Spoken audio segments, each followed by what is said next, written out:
Hello বন্ধুরা, আসসালামু আলাইকুম। Welcome back to my YouTube channel.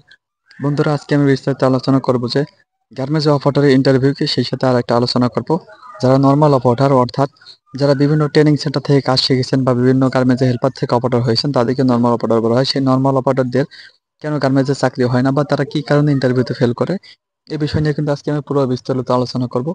এই আলোচনা শুনতে অবশ্যই কিন্তু ভিডিওটা শুরু থেকে শেষ পর্যন্ত দেখতে থাকবেন, না হলে কিন্তু আপনারা অনেক কিছু এড়িয়ে যেতে পারেন। সেই সাথে অনুরোধ, যারা আপনারা এখনো আমার চ্যানেলটি সাবস্ক্রাইব করেনি তারা এখনই সাবস্ক্রাইব করে বেল আইকনটি বাজিয়ে দিন। আর যারা অলরেডি সাবস্ক্রাইব করছেন তাদেরকে দা গার্মেন্টস 365 চ্যানেলের পক্ষ থেকে অনেক অনেক ধন্যবাদ। তাহলে চলুন বেশ কথা নিয়ে শুরু করি। আজকে আমি প্রথম আলোচনা করব যে অপারেটর ইন্টারভিউ কি।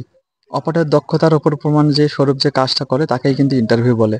অর্থাৎ একজন অপারেটর যখন যে কোনো অফিসের গেটে যাবে, তখন যার চাকরি হবে তাকে যখন উপরে নিয়ে যাবে আয়ের লোক, তখন তাকে জিজ্ঞাসা করবে তুমি কি কি প্রসেস পারো। সে প্রসেস পারে, সেই সব প্রসেসের উপর কিন্তু তার কাজের দক্ষতা তারা দেখবে। এটাই হলো একটা ইন্টারভিউ অপারেটরের।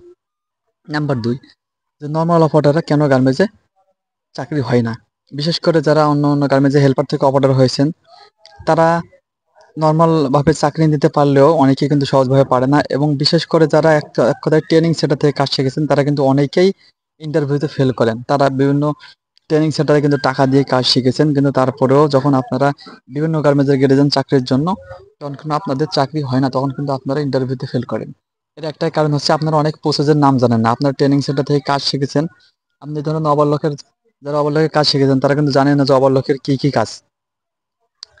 এই জন্য কিন্তু তারা ইন্টারভিউতে ফেল করে। বিশেষ করে যারা ফ্যাটলকের প্রসেস জানে না, এই জন্যই তাদের জন্য কিন্তু এই ভিডিওটা খুবই গুরুত্বপূর্ণ। আমি আবার সুন্দর করে আপনাদের বলবো যে যারা ট্রেনিং সেন্টার থেকে কাজ শিখেছেন, তারা শিখছেন বা এখনো শিখতেছেন, তারা অবশ্যই কিন্তু আপনাদের প্রসেসগুলো শিখে আসতে হবে, প্রসেসের নাম শিখতে হবে। আপনারা শুধু মেশিন চালাতে পারেন কিন্তু প্রসেসের নাম জানেন না। আপনি যে প্রসেসটা পারেন না সেই প্রসেসটার নাম পারেন কিন্তু নাম জানেন না, নাম জানার কারণে বলতে পারতেছেন না। অবশ্যই কিন্তু side, slip joint, neck joint, button joint, cup joint ইত্যাদি কিন্তু প্রসেস হয়। এবং সেই সাথে ফ্যাটলকের কিন্তু চুরি হ্যাম, বডি হ্যাম, বিভিন্ন ধরনের top stitch, top seam, neck top seam, button top seam, cup top seam, side top seam, panel top seam, বিভিন্ন এক কথা বিভিন্ন যে প্রসেস, সেই প্রসেস অনুযায়ী কিন্তু এখানে কিন্তু নাম হয়। প্লেন মেশিনের হচ্ছে অনেক ধরনের কাজ আছে। এক কথায় আপনি যেসব কাজ করবেন সেই সব কাজের কিন্তু আপনি যে ট্রেনিং সেন্টার থেকে কাজটা শিখবেন, ট্রেনিং সেন্টারে সেই মাস্টারকে বলবেন যে ভাইয়া আমি যে এখন প্রসেসটা করতেছি এই প্রসেসটির নাম কি।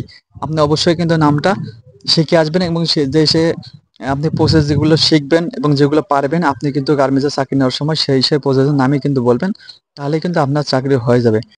আর যদি আপনি বলতে না পারেন, বিশেষ করে যারা বলতে পারবেন না যে কি কি প্রসেস, সেই প্রসেসের নাম বলার না পারার কারণে কিন্তু তাদের চাকরি হবে না। যদিও আপনি কাজগুলো পারেন কিন্তু আপনি প্রসেসের নাম বলতে পারতেছেন না। অর্থাৎ আপনার গেট থেকে যখন আয়ের লোক নিয়ে যাবে বা ইনচার্জ করবে যারা নেবে, তখন কিন্তু আপনাকে প্রশ্ন করবে যে আপনি কি কি প্রসেস পারেন। আপনি যদি বলেন হ্যাঁ ভাই আমি ওভারলক চালাতে পারি, তখন কিন্তু তারা আপনাকে প্রশ্ন করবে যে আপনি ওভারলকের কি কি প্রসেস পারেন। যদি বলেন আমি ফ্যাটলক চালাতে পারি, তখন আপনাকে জিজ্ঞেস করবে ফ্যাটলকের কি কি প্রসেস পারেন। এই প্রসেসগুলোর নাম না পারার কারণে কিন্তু নরমাল অপারেটর যারা, তাদের কিন্তু চাকরি হচ্ছে না বিভিন্ন গার্মেন্টসে ঘোরাঘুরি করার পরেও। তো আশা করি ভিউয়ার্স আপনারা বুঝতে পারছেন যে আমি কি বলতে চাচ্ছি। আজকে এ পর্যন্তই, দেখা হবে নতুন কোনো ভিডিওতে। সে পর্যন্ত ভালো থাকবেন, সুস্থ থাকেন, দেখা হবে নতুন কোনো ভিডিওতে। আল্লাহ হাফেজ। আর আমার ভিডিওটা আপনার ভালো লাগে অবশ্যই একটা লাইক দিবেন।